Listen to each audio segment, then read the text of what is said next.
Hi, Miss M6481. Please introduce yourself. Hi, sir. Good day. I'm Rosemary Matabang.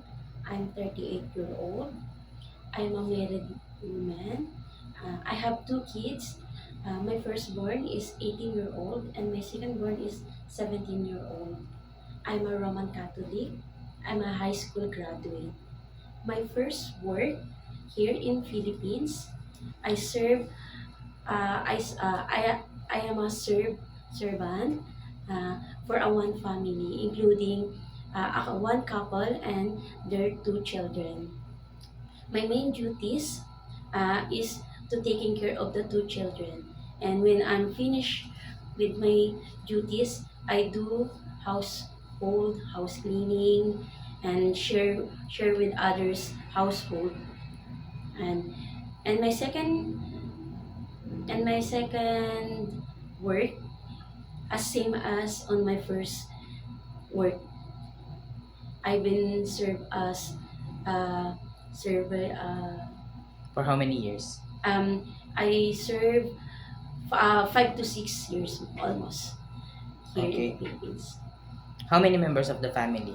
Um, the first family I've served is 4 members, one couple and two children.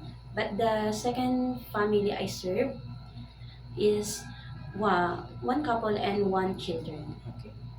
Yes, sir.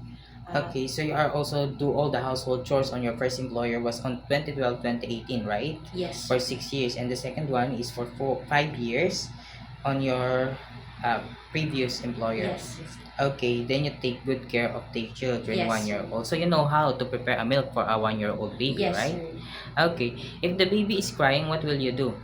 Sir, before I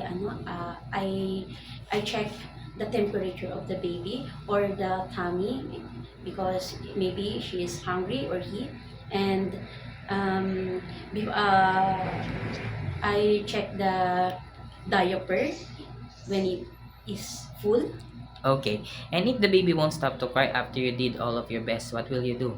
I will call the attention of the parents of the baby and ask them um, ask them the baby is crying. Okay, not stop crying. Yes, Okay, that's the yes. right thing you should do. You could ask your employer what to do to the baby to make it stop to cry. Oh, Why do you want to work in Hong Kong? um, Hong Kong is based safe place and have a highest salary. Okay, and how long do you want to work in Hong Kong? It depends on my So, employer. so it is okay to you to extend your contract. Yes. Okay, do you have any idea how to prepare Chinese food? Uh, to be honest, sir, is I don't have any idea, but I'm willing to learn. And how will you learn to cook? Sir, we have. I need to um, learn in YouTube or any recipe book, Okay, so I can learn. learn. Okay, and also if you got an employer in Hong Kong, you could ask them if they could teach you how to prepare, right? Okay, if your employer prepared some food, it is okay to you to eat the food that they provide. Yes, of course, sir. It is okay to you to cut your hair into short. Yes, sir. How about to share job without a helper? Yes, sir. Sharing room with kids. It's okay, sir. Taking care of elderly. Yes, sir. I do. How about taking care of pets? Yes, sir. Okay. That's also. My last question is, what will be your message for your future employer? To my future employer, uh, please hire me because I need this job and I have a dedication on my job. And I assure you that I give my honesty, loyalty, and you can trust me. And I'll give my serve as I'll take good care of I'll take care of your children, and in a household I'll do my best. Okay. Thank you. Thank you so much, Miss Rosemary. Thank you. Thank you, sir. Okay.